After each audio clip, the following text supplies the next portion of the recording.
Sekarang, mari kita lihat apa solusi Menkeu untuk menyelesaikan utang. Kita dengar dulu apa yang dikatakan oleh Bu Menkeu untuk kemudian kita analisis bersama. Dan setiap kali ada utang jatuh tempo kita selalu bisa bayar melalui apa yang disebut revolving. Dan kalau semakin kecil berarti exposure-nya makin kecil. Makanya debt to GDP ratio walaupun undang-undang membolehkan sampai 60, Kementerian Keuangan itu membuat rule sendiri jauh di bawah, yaitu separuhnya. Tidak boleh ngelebihin 30%. Kedua, kita harus ngumpulin pajak, bener, tapi tidak untuk bayar utang saja, tapi untuk menyelesaikan, untuk membuat ekonomi kita makin baik fasilitasnya, sehingga ekonomi makin maju, GDP-nya makin gede, utangnya relatif makin kecil. Kita bisa ngumpulin pajak untuk bayar utang juga. Ketiga, ya kita awasi belanja negara. Kalau kita membelanjakan 2.200 triliun, tapi dia tidak menjadi apa-apa, apakah itu sekolah, kesehatan, apakah itu infrastruktur, apakah itu untuk kemiskinan, kita harus sebagai netizen, saya kepengen, ya netizen itu, mari sama-sama kita melototin 2.200 itu, kita cari itu di mana dia. Katanya kan mereka well connected. Sesuai judul wawancara, begitulah rencana strategis pemerintah untuk bayar utang. Semua yang dikatakan Bu Menkeu itu betul, sesuai teori-teori yang diajarkan oleh Nekolim. Jadi, kalau ini ujian kuliah, nilainya excellent, highest distinction. Bahasa Yunaninya summa cum laude. Untuk materi kuliah, ajaran Nekolim. Tapi, kecerdasan itu bukan tahu segala hal tanpa mempertanyakan, melainkan justru mempertanyakan segala hal yang kita pikir kita tahu. Doktrin pendidikan global ini hanya mencetak sarjana, termasuk para dokter, profesor, pakar yang hampir semuanya cuma pinter textbook, sesuai teori yang diajarkan oleh otoritas global. Nggak ada yang mempertanyakan sistem untuk mencari kebenaran. You want answers. I want the truth. You can't handle the truth. Sekarang kita gali kebenaran atau ketidakbenaran solusi pembayaran utang yang disampaikan oleh Bu Menkeu tadi. Pertama, bahwa utang kita itu masih aman. Ini aman buat siapa? Aman buat rakyat atau aman buat para elit asing, si pemberi utang? Soalnya tadi disebut aman karena selalu bisa bayar utang saat jatuh tempo. Itu adalah idaman elit global.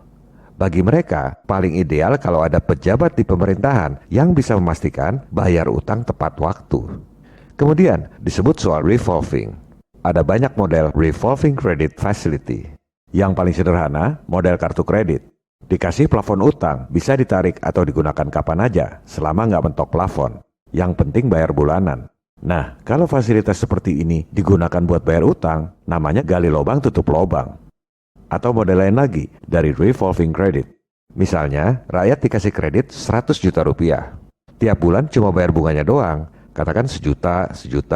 Setelah 12 bulan, dilunasi yang 100 juta, langsung diperpanjang, kasih kredit lagi 100 juta. Jadi cuma plus-plus doang. Itu adalah idaman para pengusaha kurang modal. Utang terus-terusan. Pengusaha yang punya modal pasti nggak mau. Sama juga kerja buat bank. Bayar bunga, taruhlah 12%. Emang laba bersihnya berapa? Udah kegerus buat bank. Apalagi revolving, perpanjang utang terus. Cuma kerja buat para bankir. Mending saya dagang rokok aja, Pak.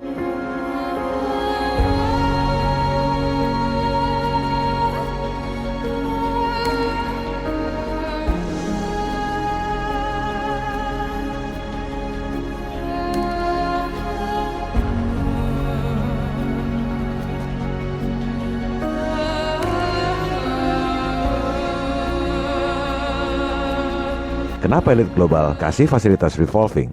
Karena mereka memang nggak ngincer pengembalian utang pokoknya.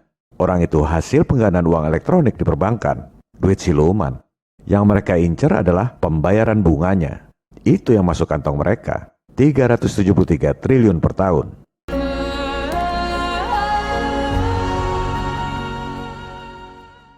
Kemudian, aman karena rasio GDP atau PDB.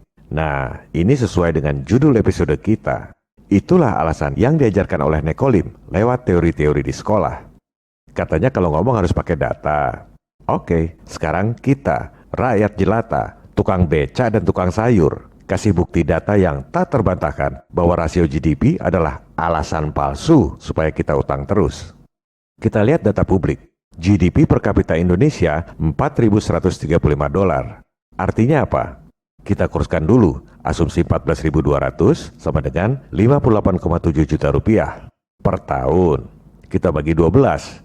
Jadi, berdasarkan data resmi, pendapatan penduduk di Indonesia itu rata-rata 4,8 juta rupiah per penduduk per bulan. Tapi kan di rumah itu nggak semua orang kerja. Taruhlah yang kerja suami, punya 2 istri dan 1 anak.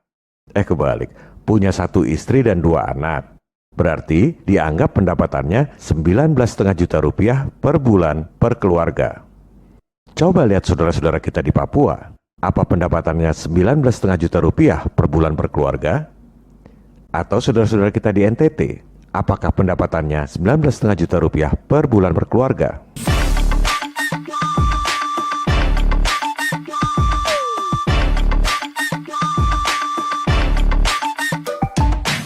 Karena dalam GDP itu, pendapatan perusahaan-perusahaan asing dianggap sebagai pendapatan domestik. Jadi kelihatannya bagus. Padahal yang nikmati bukan orang Indonesia. Inilah akal-akalan Nekolim. Contohnya ya perusahaan-perusahaan asing seperti Freeport itu. Tahun 1967, alasannya untuk meningkatkan GDP. Memang benar GDP naik, tapi itu indikator palsu. Karena yang nikmati ya dia-dia lagi. GDP seolah-olah tinggi, padahal rakyatnya tetap miskin. Apakah bangsa kita bodoh? Apakah kita tidak mempunyai elit yang bisa berpikir? Ataukah bagaimana sebetulnya?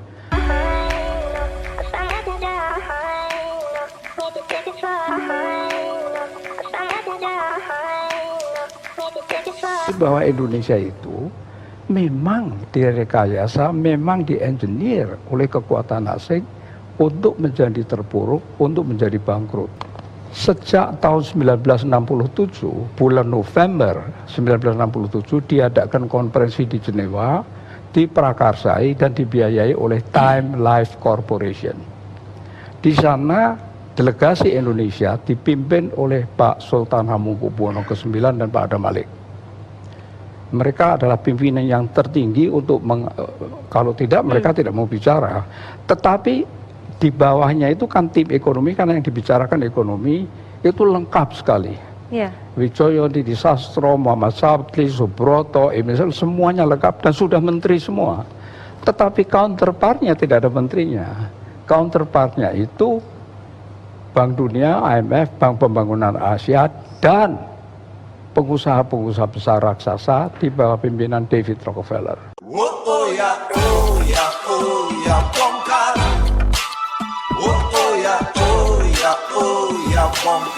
Peran CIA. CIA mempunyai salah satu pemimpin wanita yang namanya, atau eksekutif wanita yang namanya Claudia Martin. Claudia Martin memberi perintah kepada John Perkins, seorang pegawai dari perusahaan swasta di Portland, yang namanya perusahaan itu Main, MIN. Tapi itu cuma kedok. Dia adalah agen CIA yang diperintah oleh Claudia Martin untuk pergi ke Indonesia dan menciptakan proyek sangat besar dengan pembiayaan dengan utang.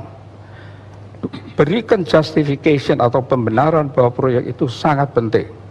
Kalkulasikan untung yang sebesar-besarnya, bangkrutkan Indonesia setelah semua utang kembali kepada perusahaan-perusahaan Main, Bechtel, Halliburton, Stone and Webster, dan Brown and Root. Katakan bahwa proyek ini akan meningkatkan PDB tanpa peduli siapa yang menikmati. Katakan juga bahwa PDB bisa naik oleh satu proyek saja yang besar. Oleh karena definisinya memang demikian. Berikutnya, solusi dari Bu Menkeu adalah pajak. Ini yang dari awal kita bicarakan. Rakyat disuruh kerja keras, dipajaki tinggi buat bayar utang pada para bankir asing yang kaya raya. Padahal sebenarnya tanpa utang pun kita mampu biaya pembangunan. Kita jangan ngomong rasio-rasio GDP palsu itu. Kita lihat aja angka nominalnya. APBN 2021 bayar bunga utang 373 triliun rupiah per tahun. Siapa yang mau bayar? 373 triliun itu cukup untuk ekuitas bikin 2 kali bank mandiri setiap tahun. dibakar tiap tahun. 373 triliun itu cukup untuk membiayai APBD DKI Jakarta selama 4 tahun. Dibakar tiap tahun. Kalau ada pemuja utang yang bilang bahwa ngutang itu wajar, jangan ngomong doang.